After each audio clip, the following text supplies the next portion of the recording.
This is Ayman Khan here for Boxing Social in association with Betfred with the one and only Paul Reddy as we get ready for Dalton Smith's British title clash in Sheffield. Paul, terrible puns aside, how are you doing? Yeah, very well, very well. Yeah, I like that, mate. But yeah, no, good. It's a good week. It's a proud week for STM. We've got sort of the two main fighters on the two main fights. So no, looking forward to an exciting night tomorrow.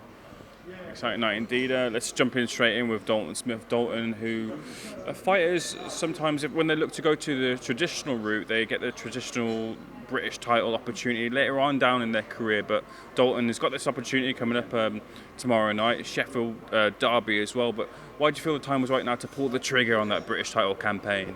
I think, to be fair to Dalton, I think when you win an English title, it kind of puts you in that slipstream to actually go and challenge for the British. So even though you vacated the title for, I think it was Jamie Robinson, he's still in that solid position. He's a top prospect. He's someone that's kind of rated very highly. So the plan always was to go down the traditional route. He would have boxed absolutely anybody. It's well documented that Keyman is Brown. I know Sam Maxwell had moved on, but myself, Sean, Grant, we all felt that this was the right move, and I think tomorrow you'll see that as he steps up in levels. As a chief athlete advisor at SEN Sports, Paul, you'll be looking at talent like Dalton Smith, and people have been talking about Dalton as being a potential superstar in the game, and someone who, when you've had people like Kell Brook step out of the shoes and the mantle of someone who'd been pushing Sheffield and putting Sheffield on the map, he's someone who potentially could step into those shoes down the line. Do you feel that's the trajectory for Dalton? Yeah, definitely. I think Sheffield's a city where it's a very proud boxing city. I think if you follow boxing and you're from the UK, you kind of look around, right, who's from each city and who's coming through. And Sheffield, Dalton is the one that people have been talking about for a while. I'd heard about Dalton many years ago. He's a top talent, and I think he's starting to actually put in the performances that are kind of warranting the hype that he's done. So yeah, look, I think he's sold very well for this. A lot of credit goes to him and his pals around him and stuff. And yeah, I think Eddie and DAZN will look at this and think, no, we've got something here. Not just in the ring, but he's got that pull where he is going to sell as the opponents get better and better. Sandy Ryan sitting behind you. Sandy, always very interesting to watch Sandy during the weigh-ins. It seemed there was a bit of a switch around this time. Farias coming with the heat, and Sandy just kind of playing off that as well. But Sandy getting the opportunity to avenge a defeat she had last time. Can you talk to me about kind of the aftermath of the first fight and how Sandy was in terms of dealing with the defeat? Of course, I think she was gutted. I mean, more gutted with herself. And look, Clifton and I were both very much. This could have been one of the best things to happen to you. If she's got away with, she'd admit herself, perhaps cutting corners, doing some things that you simply cannot continue to do as you progress up in the level. So it's a very harsh lesson.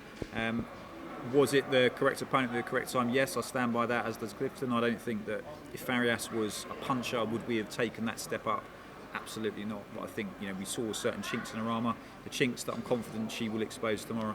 But she's a completely different fighter for this. The preparation's been immaculate, and we're still under no illusions. It's a very tough fight. She's a very game,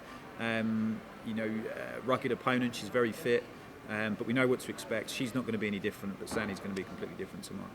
The women's side, it seems like women kind of get the opportunities faster for world titles. Does the defeat last time around maybe pull back the reins a little bit before we look at world title level, or was it avenge the defeat and try and get there as fast as possible?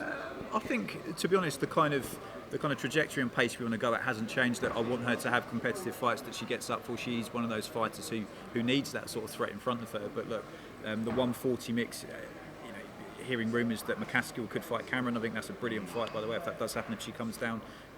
We're in no rush. That we've got our own path.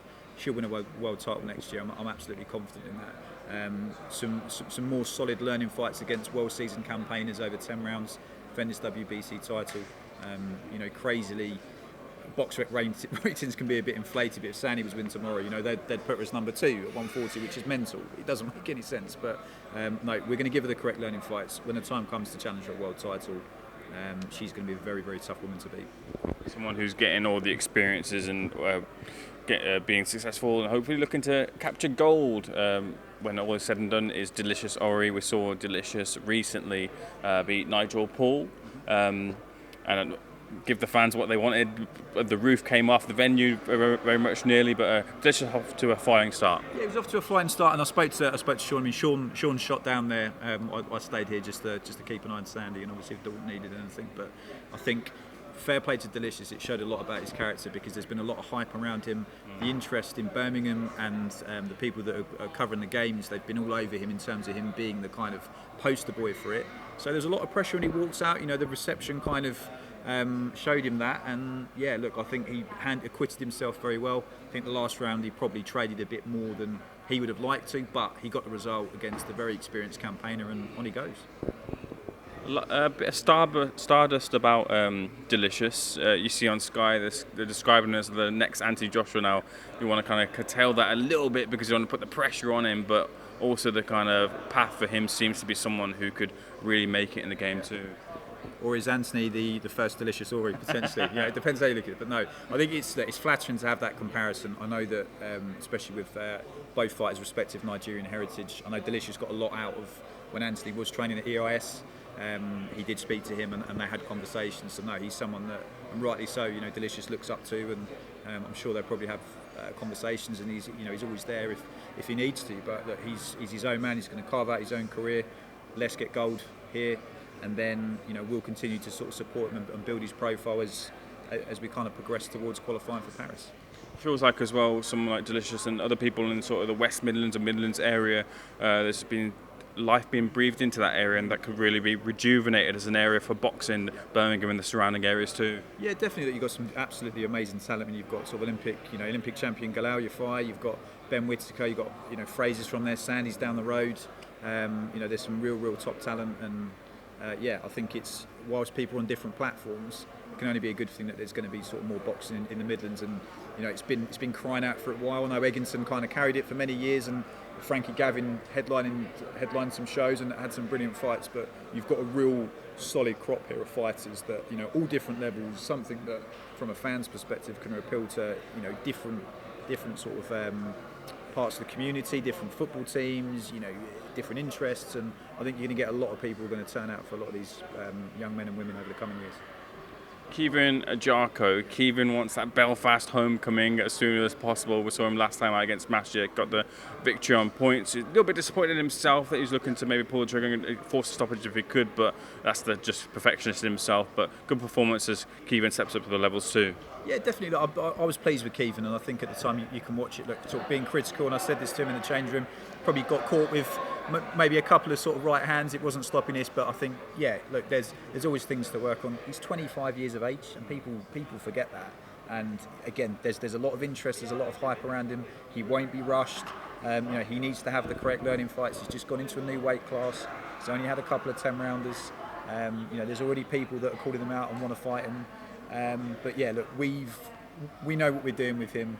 I think he does need to go back to Belfast. I get it from kind of a commercial perspective for Matchroom and DAZN. It needs to be against the correct opponent, it needs to be in the correct environment. But I've said this from day dot, even before we signed with Matchroom. You can't go to Belfast too late with him. We've seen it before with Ryan Burnett, brilliant fighter. I was fortunate when I was working at Matchroom to go there with him, but he went to challenge for a world title. Personally, I thought that was too late to go at that point. I think he could have perhaps gone sooner, but I know perhaps opportunities need to present themselves, and I think that we'll sit down with Eddie, have conversations in the zone. Been very pleased with what they've done with him so far, and long may it continue. On the Usyk-AJ2 undercard, Callum Smith features. Callum Smith first time out this year against Bardalik. Callum looking to campaign at light heavyweight and capture his second world title. Very much killers in that division though as well. But with that, Bivol, Beterbiev, what do you see the kind of route for Callum? Yeah, I think, look, we've kind of spoke about it as a team. Callum's self-managed, and we advise him. So look, we're kind of part of the team. He's got his brothers there as well, who've forgot more about boxing than we'll ever know. So he's got a very, very solid team, and he's a man who knows what he wants to do, and we've mulled over it. I think the WBC is the route that we've decided. We think it's best. The WBA is a little bit congested at the moment. Bivol, Ramirez, Canelo's going to get a second crack at Bivol. I know Boatsi's kind of there or thereabouts as well to challenge for a world title. So There is a bit of a logjam. If Anthony Yard does get his mandatory shot, which I'm hearing, it's not. I don't think it's signed yet, but all the sources are that it is going to be. He gets Beterbiev, and look, there is, like I say, there is no easy fight at that level. I mean, Beterbiev's an absolute monster, but look, you have to. If you want to win a world title, you have to go through that guy, or you have to go through Bivol. So yeah, we'll. Bauderliques, no mug, very technically sound, polished fighter.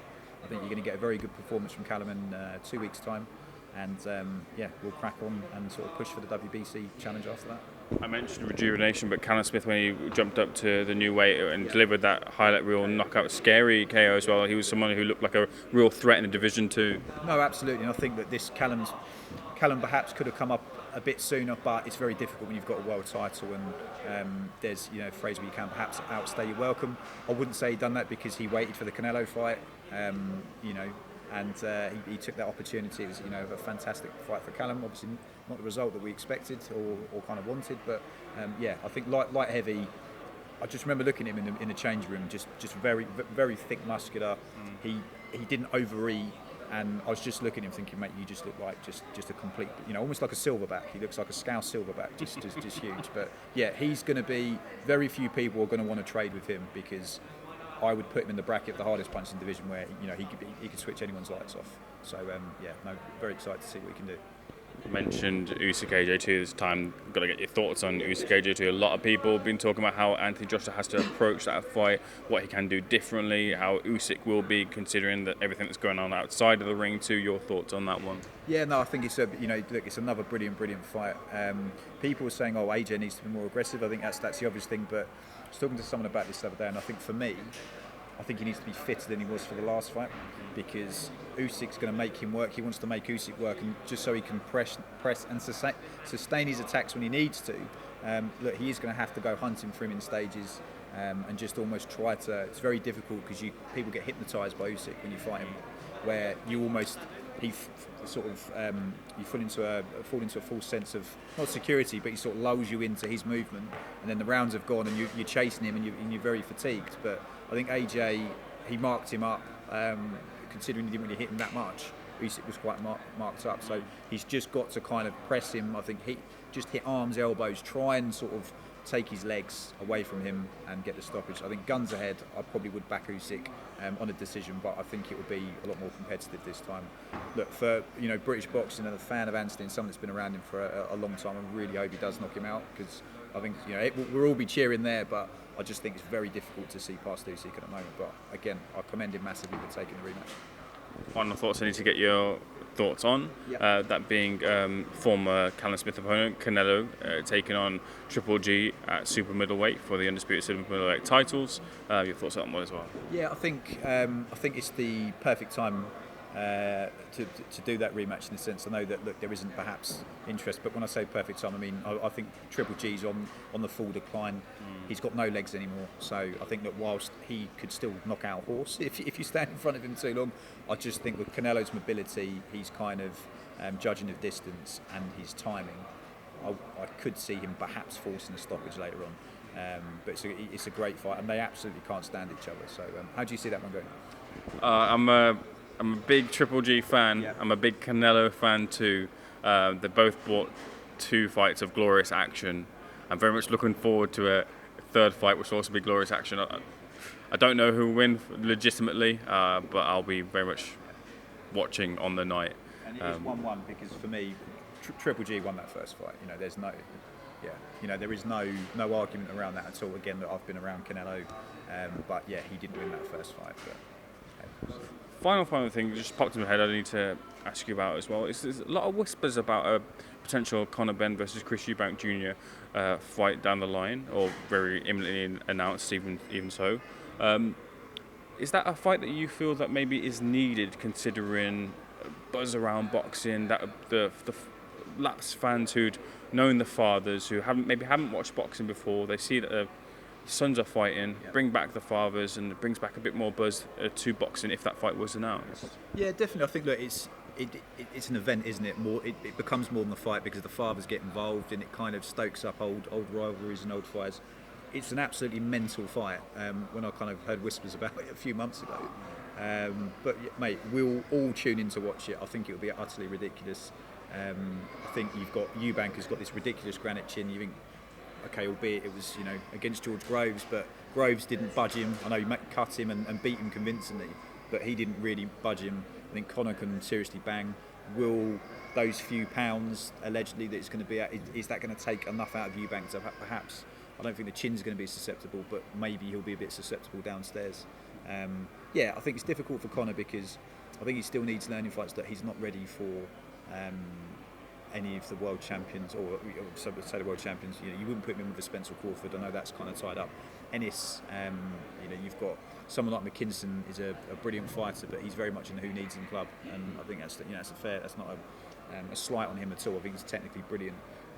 Jaron Ennis, I personally I wouldn't go near that guy. I don't think Spencer Crawford really want to fight him either. Just from he's been whispers of you hear the sparring sort of ghoul stories on that guy, how good he is, and so it's difficult. It's difficult to get near anyone, and I think that outside of getting a Thurman or someone, and all the fighters are locked up with PBC, and you've got again politics. Unfortunately, it's going to make it difficult unless you sort of force a mandatory.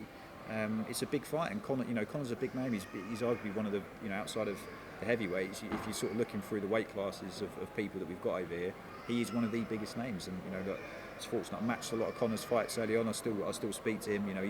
I'd class him as a friend. I want to see him do well. I'd love to see him win a world title. So yeah, mate, I'm here for that fight. It's brilliant. Should be a good one if it does get announced soon. Paul, we'll leave it there. Thank you so much for speaking to Box Social. Wishing you, Dalton, and the team all the best for the weekend. Thanks again. Much appreciated.